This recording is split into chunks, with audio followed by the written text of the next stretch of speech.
composed the soundtracks to some of the best-known movies in the world. And now there is a film about his own life. We're going to speak to Hans Zimmer. And for 40 years, Hans Zimmer has been making some of the most memorable movie music. We're talking Rain Man.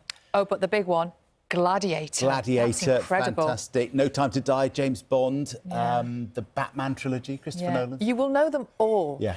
He is, of course, a legendary composer, but he is becoming the star of his own film now, with his live show turned into a big screen experience. A very excited entertainment correspondent, Colin Patterson, sat down with him at the piano. Hans Zimmer in concert. The man who wrote the music for Christopher Nolan's Batman trilogy. Proper Zimmer madness. Well, would you want it any other way? And this from the Pirates of the Caribbean. What a joy it is to play for you. Is getting the big screen treatment himself. A show in Dubai turned into a film.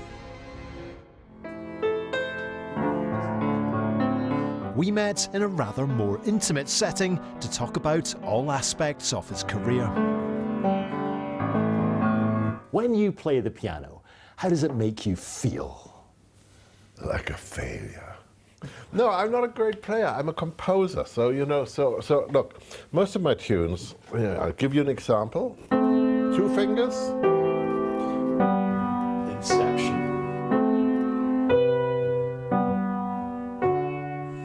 If you can't play with 2 fingers, it's not really worth it, is it? How many lessons you had? You didn't have many when you were a kid, did you? No, 2 weeks of piano lessons. But actually, it wasn't piano lessons. It was thermonuclear war between him and me, you know, because he wanted me to play other people's music, and I, as a 6-year-old, was firmly under the impression that this whole game was about him teaching me how to get the stuff that's in my head into my fingers. You were composing at the age of 6? The operative word in music is play. We play music. So other kids played with little red cars, I played with the piano. So I live a playful life, you know, which I strongly, strongly recommend to anybody who doesn't live a playful life. Your music carries across generations. It's timeless.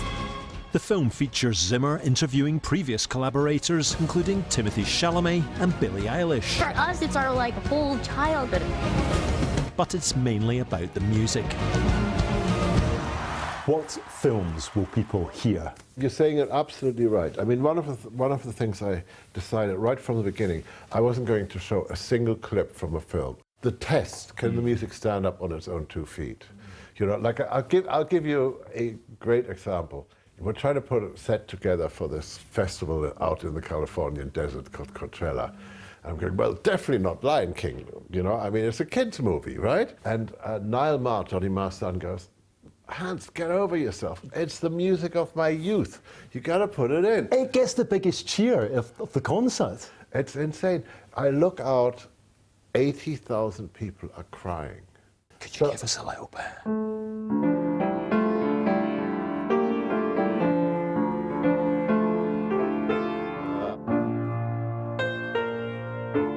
People are going back to their childhoods now.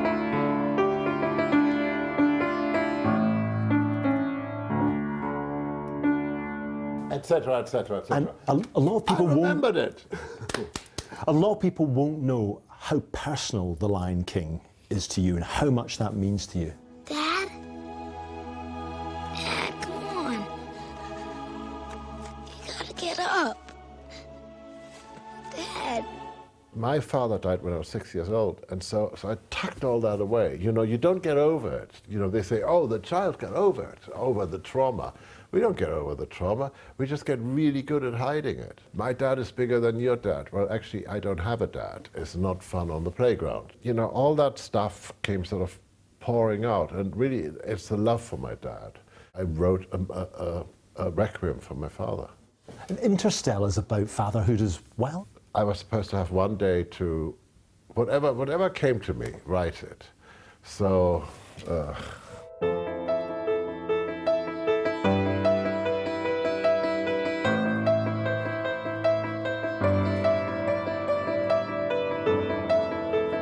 Why is that so moving? I'm sitting here and I almost welling up? Because it's complete, and then I rip it apart. You know, I wasn't being as intellectual as that when I was writing it. It just felt good.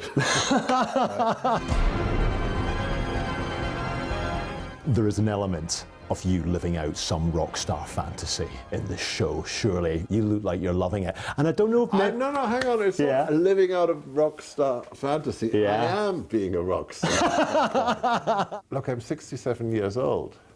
But that's nothing. Mick Jagger is what, 82? I'm just I'm young. I'm a whippersnapper, you know? It's well known how you wrote the theme for Going for Gold.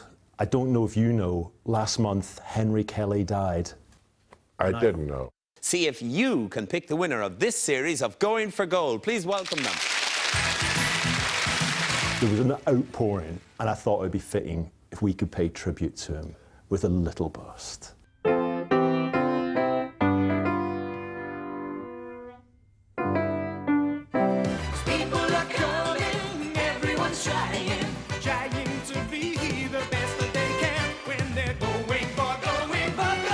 When I first came to Hollywood, I met Rod Temperton, the man who wrote Thriller for Michael Jackson and countless other songs. And he knew Going for Gold by heart. And he would insist very loudly in front of the heads of Paramount Pictures to just sing the whole of Going for Gold. The long version. And there was just time to end with a bit of Gladiator.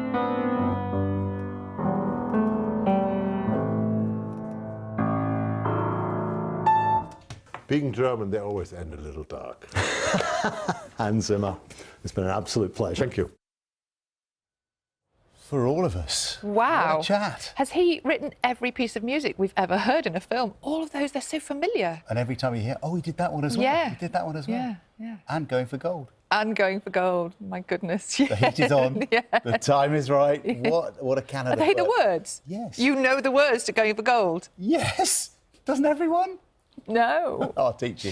Hans Zimmer and friends. Colin Patterson probably. Diamond in the Desert. It's in cinemas from today. Looks really special. And yeah, we all love that chat. Well, I have a little singing lesson. You can get the news, the travel and the weather where you are. It's time for you.